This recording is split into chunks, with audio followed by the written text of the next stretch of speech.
Imagine waking up thousands of years ago in unbearable pain. Maybe you have an infected tooth, a deep cut, or a fever so intense it won't break. Today, the solution is obvious. You'd go to a hospital or pharmacy. But back then, there were no doctors, no hospitals, no antibiotics, and no one even knew bacteria existed. A simple wound or infection could easily become a death sentence. Yet humanity survived for tens of thousands of years before modern medicine. So how did they do it? The answer begins long before modern civilization, and even before our own species became dominant. Around 50,000 years ago lived another kind of human, the Neanderthals. For decades, scientists believed they were nothing more than primitive hunters struggling to survive. But recent discoveries completely changed that view. When researchers analyzed hardened plaque trapped on Neanderthal teeth, they found traces of plants like chamomile and yarrow. These weren't nutritious foods. In fact, they taste bitter and offer very little energy. Yet even today, both plants are known for their anti-inflammatory properties and their ability to relieve stomach pain. That means the Neanderthals probably weren't eating them for food. They were using them as medicine. Somehow, they had learned to observe nature. If a certain plant eased pain, they remembered it. If another made someone sick, they avoided it.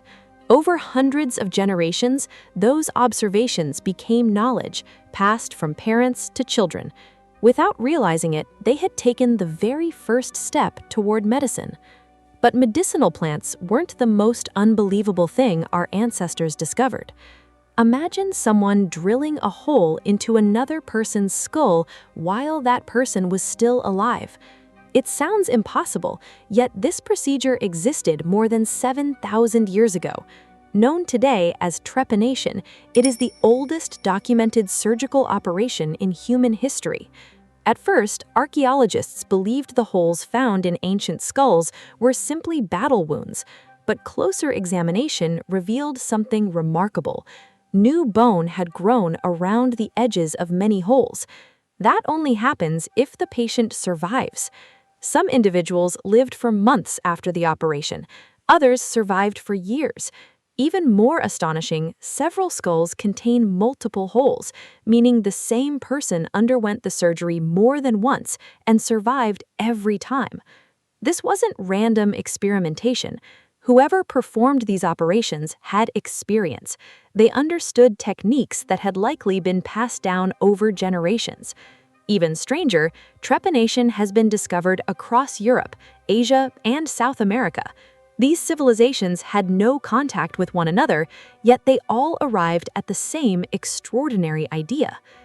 Sometimes, however, the greatest suffering wasn't a head injury, it was a toothache.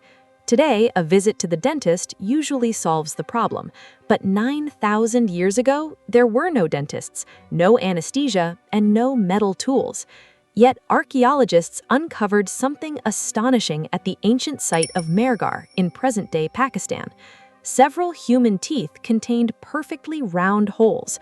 Microscopic analysis showed they had been intentionally drilled using simple flint tools. These are the oldest known examples of dental treatment ever discovered. Even more impressive, many of the teeth showed signs of healing, proving the patients survived long after the procedure. Imagine sitting still while someone drilled into your tooth using nothing but a stone tool. The pain must have been unimaginable, but perhaps the pain they were already living with was even worse. This reveals something important about our ancestors. They didn't simply wait for illness to disappear. They experimented. They searched, they learned. You might wonder how they knew whether a treatment actually worked if they had no scientific knowledge. The answer is surprisingly simple: observation. If someone recovered after using a certain plant, people remembered it. If someone died after trying another remedy, others avoided repeating the mistake. Every success became a lesson. Every failure became a warning. Generation after generation, these lessons were shared around campfires, during hunting trips, or from elders to younger members of the community. Humanity's greatest advantage wasn't physical strength, it was the ability to preserve knowledge instead of forcing every generation to start from nothing. But none of these discoveries changed our understanding of ancient medicine as much as one extraordinary man. In 1991, two hikers crossing the Alps spotted what looked like the body of someone who had died only recently. The truth was far more incredible. The frozen body belonged to a man who lived over 5,000 years ago. Today, we know him as Ötzi. Because his body remained preserved inside the ice for millennia, scientists were able to study details almost never seen in ancient humans. One of the first things they noticed was his skin. Ötzi had more than 60 tattoos. At first, researchers assumed they were decorative, but later, scans revealed he suffered from arthritis and joint pain, and many of the tattoos were located directly above the painful areas. Some researchers now believe they weren't decorations at all. They may have been part of a therapeutic practice similar to early acupuncture. But the surprises didn't stop there. Inside his stomach, scientists found a species of fungus still known today for its antibacterial and parasitic properties. Then they made another discovery. Ötzi had intestinal parasites. That means he may have intentionally carried the fungus as medicine rather than food. Even illnesses hidden inside the body were being treated thousands of years before laboratories or pharmacies ever existed. Still, nothing terrified ancient people more than infected wounds. Today, a small cut can be cleaned with antiseptic and covered with a bandage. Thousands of years ago, that same cut could become fatal.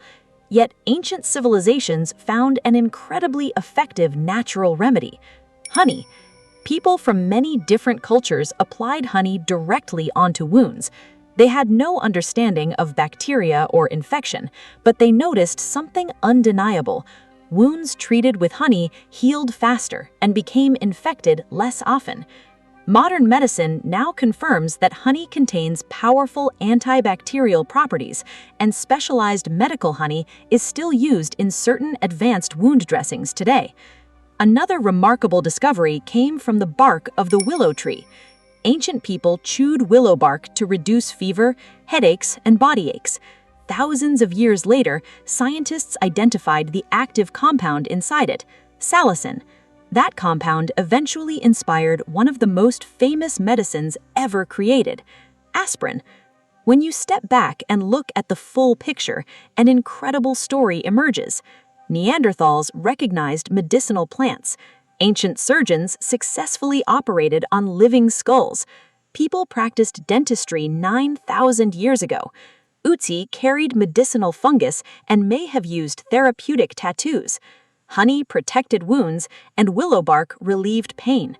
All of this happened thousands of years before hospitals, microscopes, antibiotics, or even the discovery of germs. Perhaps the most beautiful part of this story is that medicine didn't begin inside a university. It didn't begin in a royal palace. It didn't begin in a laboratory. It began with an ordinary human being who was suffering. Someone who tried something found in nature. Someone who noticed it worked. Someone who shared that knowledge with another person. Then another generation improved it, and another. Over thousands of years, countless small discoveries slowly accumulated until they became the foundation of modern medicine. So the next time you swallow an aspirin, visit your dentist, or disinfect a cut, remember this: you are continuing a journey that began thousands of years ago. Those early humans had no laboratories, no scientific instruments, and no understanding of microbes. But they possessed something even more important: curiosity. And that curiosity became the first true medicine humanity ever discovered.